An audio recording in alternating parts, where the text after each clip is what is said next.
Saudara, rumah Presiden ke-7 Republik Indonesia Joko Widodo di Solo, Jawa Tengah seolah tidak pernah sepi pengunjung. Menteri, kepala daerah, hingga siswa Sespimen Polri bergantian mendatangi rumah Jokowi.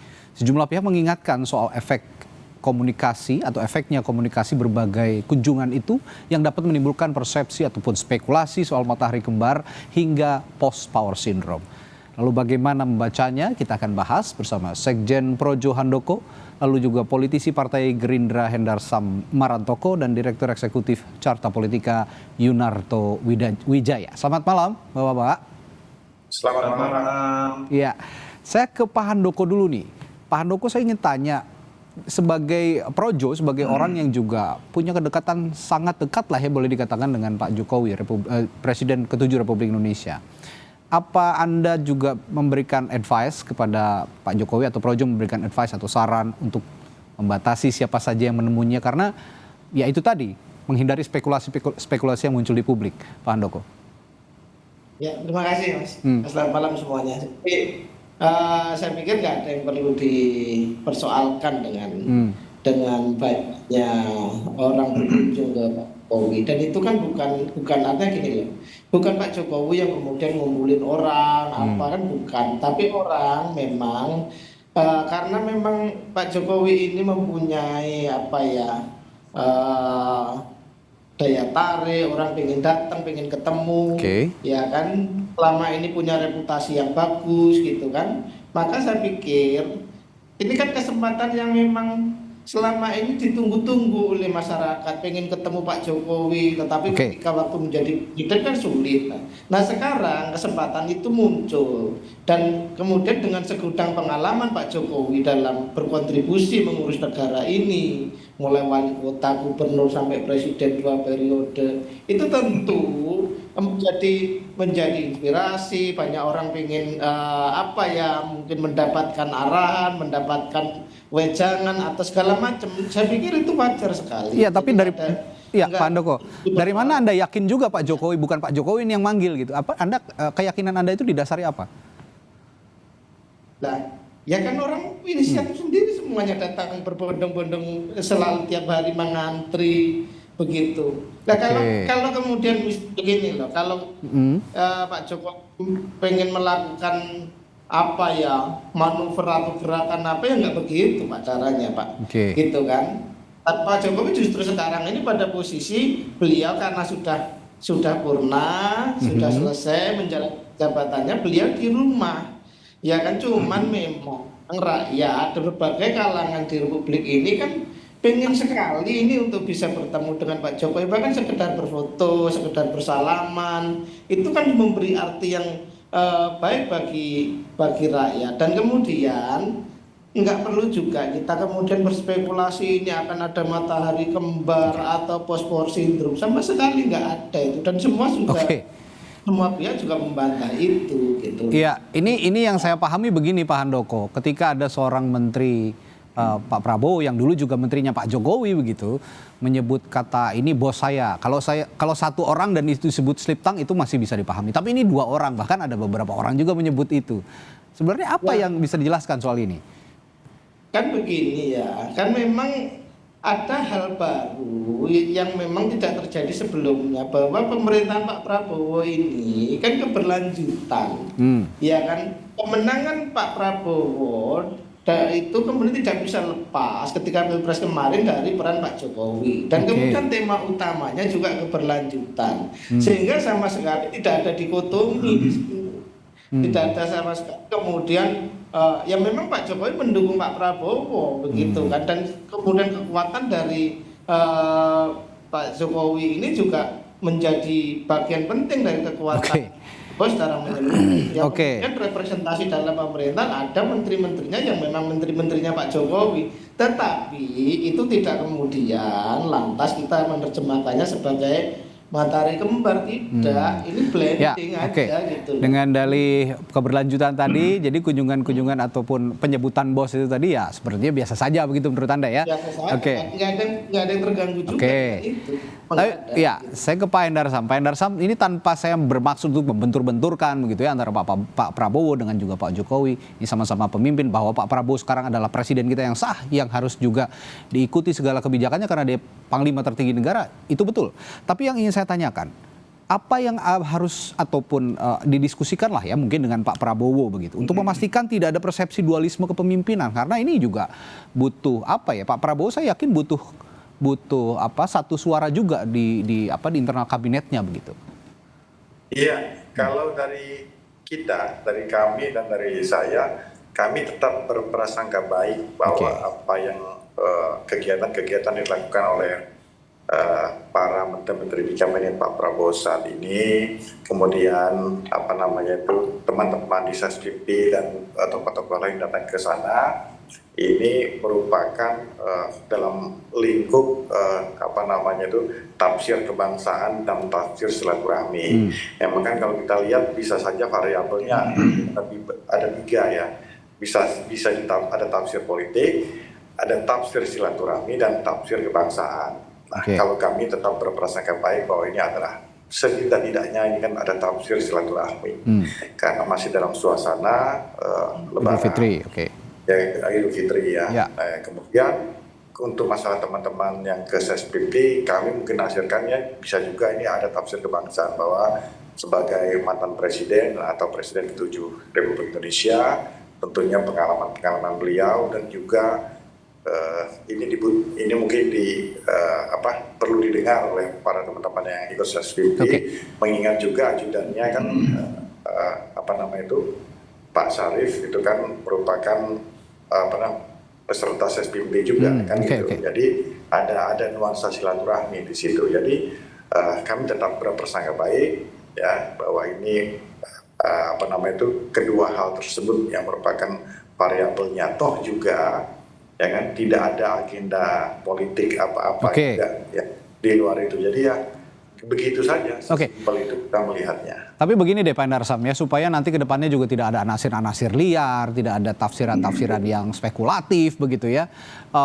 Saya ingin tanyakan, apakah juga ke depannya ada kira-kira mungkin mekanisme formal atau informal yang dapat dibentuk untuk menjaga harmoni antara pemerintahan saat ini dengan seorang mantan presiden, dalam hal ini Pak Jokowi. Mungkin di kemudian hari nanti ada pertemuan lagi sehingga tidak akan ada anasir liar. Mungkin ada mekanisme seperti yang saya sebutkan tadi? Ya, kalau dibuat seperti itu, kita membatasi membatasi pihak-pihak tertentu untuk bersilaturahmi, ini kan malah jadi backfire sendiri kan, itu tidak mungkin juga kita lakukan. Pak Prabowo orang mau silaturahmi kecuali ada agenda politik tertentu ya kan. Tapi itu kan juga kan merupakan dinamika yang biasa terjadi di belakang layar. Itu tapi kita tetap berprasangka baik kalau kita melihat seperti ini ya. Jadi saya mencoba untuk bersikap logik saja bahwa sebagaimana mungkin kalau kita lihat ke Pak SBY, mungkin banyak juga mantan-mantan menteri Pak SBY yang tentunya datang ke kediaman beliau untuk bersilaturahmi. Nah, itu juga sama dengan ini kan mantan-mantan menteri yang ada di kabinet Pak Jokowi sebelumnya. Jadi itu juga sih kita melihatnya. Jadi enggak, kalau tafsir politik biar Mas Toto yang bicara. Tapi ini publik mungkin ini saya juga menduga. Publik juga melihatnya kalau dulu Pak SBY ya menteri-menterinya tidak ada yang jadi menteri lagi di era presiden setelahnya, dalam hal ini Pak Jokowi gitu. Kalau sekarang kan masih dengan dalih keberlanjutan itu tadi Pak Endarsam, apakah itu dinilai sesuatu yang wajar atau tidak? Nah, itu saya tanyakan juga. Dalam konteks keberlanjutan, Mas Toto, apakah itu dalam koridor yang wajar atau sebenarnya publik yang wajar menilai spekulasi seperti ini? Kuncinya ada di situ, Mas. Bahwa kenapa sih isu matahari kembar ini tidak terjadi pada saat peralihan kekuasaan dari Ibu Mega ke Pak SBY. Oke. Pada saat Pak SBY ke Pak Jokowi. Jokowi. Karena yang namanya SBY, wapresnya itu bukan anaknya Ibu Mega. Yang namanya Jokowi, wapresnya itu bukan anaknya Pak SBY. Ini kan menjadi sebuah kondisi anomali ketika keberlanjutan itu bukan sekedar diartikan pada deal politik terkait program-program yang akan dilanjutkan, tapi dengan bahasa simbol yang secara konkret menempatkan anaknya Pak Jokowi kemudian menjadi wapres. Di situ bahasa komunikasi politik atau simbol politik yang muncul adalah Pak Jokowi masih ada di situ tanda kutip melalui anaknya. Itu yang menyebabkan sensitivitas sebagian publik, saya nggak mau klaim seluruh publik bahwa Pak Jokowi masih ada dalam lingkaran kekuasaan. Itu yang menyebabkan kenapa sih ketika ada menterinya Pak Prabowo datang ke rumah Pak Jokowi, publik langsung kemudian mencoba membuat tafsir. Padahal kita objektif nih ya, menterinya Pak Prabowo juga ada yang datang loh ke rumahnya Ibu Mega pada saat Lebaran kemarin. Catatan saya misalnya ada Ibu Sri Mulyani, ada Pak BGS, karena memang mereka berdua punya kedekatan personal juga dengan Ibu Mega, tapi tidak diributkan. Karena Ibu Mega tidak ada dalam posisi seperti Pak Jokowi yang masih menempatkan anaknya di dalam posisi kekuasaan.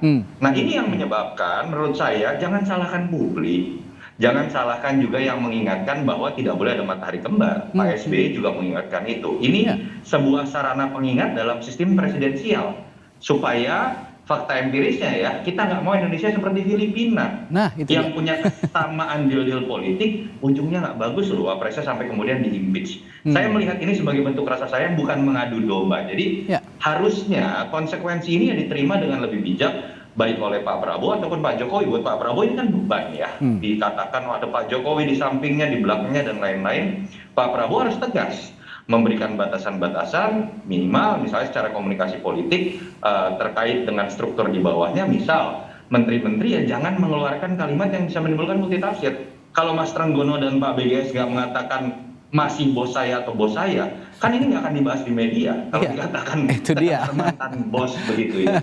Kedua, Pak Prabowo juga menurut saya mungkin harus berhati-hati. Contoh, bagaimana pidato politik berteriak mengenai hidup Jokowi, mungkin artinya tidak dalam konteks itu, tetapi kemudian dalam sensitivitas yang seperti ini karena ada keanomalian yang terjadi karena deal politik mereka berdua, harusnya itu bisa disikapi secara lebih berhati-hati. Jangan disalahkan publik ya kira-kira. Oke, ada statement glorifikasi ketika pidato, itu juga jangan terlalu berlebihan begitu kira-kira ya, Mas Toto. Nah, tadi saya menanyakan kepada Pak Endarsam bahwa perlu nggak ada mekanisme formal atau informal yang bisa dibentuk untuk menjaga harmoni lah kira-kira antara presiden saat ini dengan mantan presiden. Kalau kata Pak Endarsam katanya ya nggak perlu lah, itu jangan terlalu jauh juga, kita juga nggak mau membatasi silaturahmi. Tapi yang ingin saya tanyakan ke Mas Toto, jika seorang Presiden Prabowo ini perlu juga menjaga soliditas gitu kira-kira, dan ada menghindari risiko-risiko yang akan muncul, apa yang harus dilakukan? Kalau saya percaya Prabowo tidak bisa diintervensi. Prabowo punya pemimpinan kuat dengan karakter dan latar belakang beliau sebagai militer. Dan kalau kemudian mau kita uji pun ya secara substansi, tentu saja ini hipotesa dan spekulasi dan analisis saya. Saya melihat apa yang menjadi program dalam 5 bulan awal kepemimpinan Pak Prabowo itu khas Pak Prabowo. Saya, sepengenalan saya dengan Pak Jokowi, karena saya cukup dekat dengan beliau dulu, saya tidak melihat Jokowi akan menempatkan program seperti MBG sebagai program prioritas.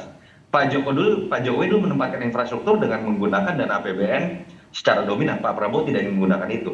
Pak Jokowi mungkin tidak akan menempatkan Indonesia masuk dalam BRICS sebagai salah satu kebijakan luar negerinya. Ini sepemahaman saya. Artinya saya sih senang-senang saja bahwa artinya Prabowo sudah menjadi Prabowo sepenuhnya.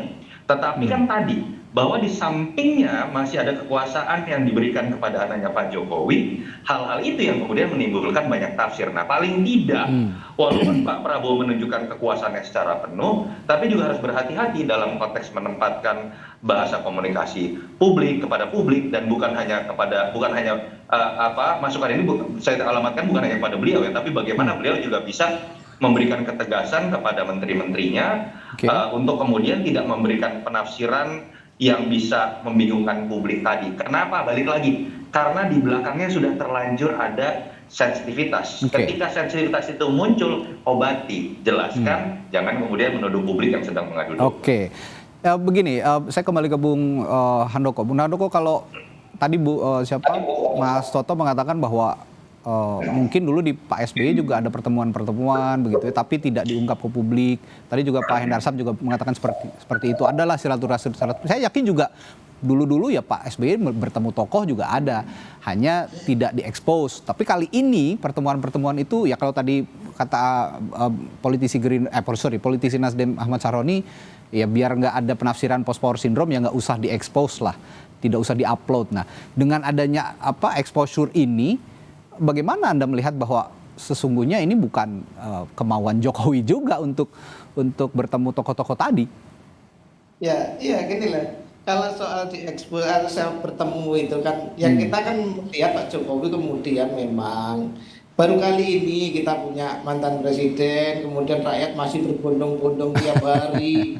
Pak SBY juga kayaknya dulu gitu deh, Mandoko, sebenarnya berbondong-bondong juga, cuman nggak diekspos saja. Kemudian juga, ya, kalau publik nggak ada masalah juga. Ya. Publik juga main-main aja menilai orang-orang datang gitu kan, nggak ada juga yang mempersoalkan itu.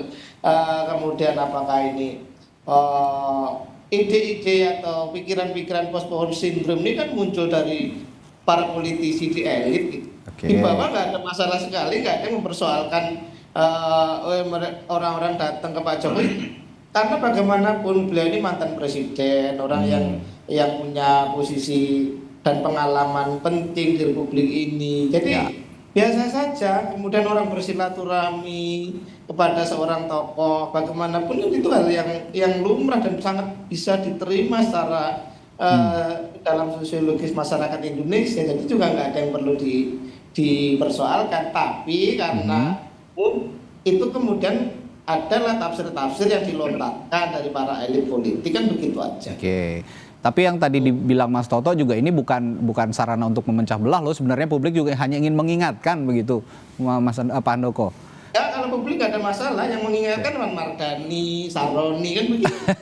Ya, mungkin Bung Handoko kurang baca sosmed aja. Nah, harusnya lebih banyak baca sosmed. Nah, di sosmed itu kan udah maksudnya udah ya, timbang nantinya malah kemana-mana gitu loh, lebih baik kan dihindari. Sama ya Pak Hendarsam tadi kan, itu biasa saja kok. Situasi yang normal-normal banget kok ini. Jadi saya juga yakin Pak Hendarsam sebenarnya lagi hati-hati kayaknya ya Pak Hendarsam ya. Lagi dalam posisi yang nggak terlalu serius juga, nggak terlalu santai juga, tapi gitu. Kira-kira begitu Pak Hendarsam? Ya enggak juga lah. Saya dengan statement pertama, kita tetap berprasangka baik bahwa saya rasa Pak Prabowo dan Pak Jokowi sudah tahu posisinya masing-masing. Kan itu yang paling penting, bahwa saat ini presiden adalah Pak Prabowo dan Pak Jokowi adalah mantan presiden. Nah, itu harus menjadi pegangan bagi Pak Prabowo, ya kan? Dan itu kan sudah terkonfirmasi dengan Mas Toto tadi, ya kan? Dalam program-programnya sama sekali tidak ada bau-bau programnya Pak Jokowi kan, gitu kan. Ya seperti itu ya, bahwa semua sekarang itu ideologi dan ide dan gagasan dari Pak Prabowo yang memang ada di dalam buku-buku beliau selama ini beliau implementasikan. Dari situ kan sebenarnya sudah jelas kayak, dan Pak Jokowi juga saya rasa tahu persis bahwa saat ini dengan sistem keternegaraan kita, bahwa orang nomor satu ya menentukan arah kebijakan bangsa ini ke depan, bagaimana menatanya, itu adalah RI 1 kita, Pak Prabowo Subianto, dan didampingi oleh Mas Gibran, kan seperti itu, sesuai dengan konstitusi. Jadi ya itu clear aja lah, saya rasa ya. Jadi ketika mungkin ada satu dua mantan menteri, ya sepertinya ada kendala teknis, terhadap publik, ya itu kan mungkin menjadi catatan saja.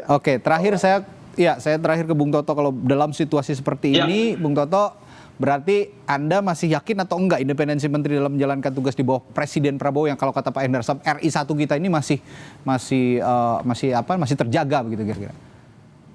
Kalau ada menteri yang masih menempatkan mantan presiden sebagai tuannya, ya menurut saya bodoh. Karena kalau bicara mengenai sistem tata negara dan kewenangan, mau sehebat-hebatnya mantan presiden yang bisa memecat atau mempertahankan menteri hanya presiden yang masih berkuasa. Bahkan wapres pun tidak bisa. Jadi saya sih masih berprasangka baik tentang hal itu, tetapi kehati-hatian dalam berbicara dalam sensitivitas isu seperti ini harusnya lebih dijaga. Dan yang terakhir, udahlah kita kan belajar akhirnya ya dalam proses demokrasi, nggak usah aneh-aneh bagaimana kemudian keberlanjutan diartikan menempatin anak mantan presiden. Yang terjadi akhirnya adalah kebingungan publik seperti ini, kebingungan perdebatan mengenai tata negara seperti ini. Keberlanjutan itu kan harusnya kita bandingkan apa yang menjadi kekurangan dan kelebihan pemerintahan sebelum Pak Jokowi dan apa yang sudah ditambal atau belum ditambal oleh pemerintahan Pak Prabowo, bukan dengan berdebat mengenai matahari kembar ini apakah Gibran, apakah Pak Jokowi atau tidak ada matahari kembar. Semoga kita bisa belajar tentang demokrasi dari pengalaman seperti ini. Iya, dan yang lebih baik isu-isu seperti ini jangan sampai mengganggu soliditas kabinet yang akhirnya juga terganggu menjalankan program-program pemerintahannya Pak Prabowo. Saat ini juga Han lagi tancap gas di tengah situasi yang juga sedang tidak menentu saat ini, yang bisa sama-sama harusnya disikapi bersama oleh pemerintahan saat ini. Baik, terima kasih Mas Toto, Bung Handoko dan juga Pak Hendar Sam sudah bergabung di Sapa Indonesia Malam.